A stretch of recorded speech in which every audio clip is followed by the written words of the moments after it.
कवना नगरिया हमके ले चलब कहवा बैठाई देब। कवना नगरिया हमके ले चलब कहवा बैठाई देब। के कराहिया माँ के अम्मा कहबो अम्मा मोरे लाई जाई हैं। के कराहिया माँ के अम्मा कहबो अम्मा मोरे लाई जाई हैं।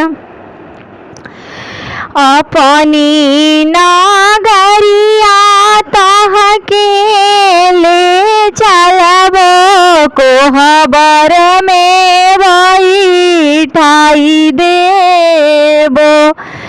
अपनी नगरिया तहके ले चलब कोहबर में बैठाई देबो।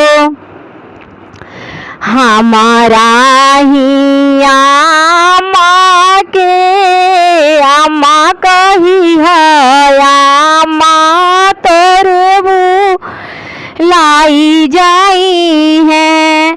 हमारा हिया माँ के अम्मा कही है अम्मा तोरे भूलाई जाई हैं।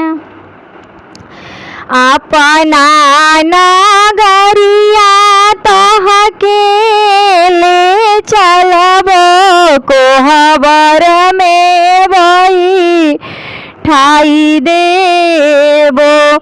हमारा ही चाची के चाची कही है चाची तोरे भूलाई जाई हैं। हमारा ही चाची के चाची कही है चाची तोरे भूलाई जाई हैं। कवना नगरिया हमके ले चलब कहवा बैठाई देब। के कराही भाभी के भाभी कहबो भाभी मोरे भूलाई जाई हैं। अपनी नगरिया तहके ले चलब कोहबर में बैठाई देबो। हमारा ही भाभी के भाभी कही है भाभी तोर भूलाई जाई हैं।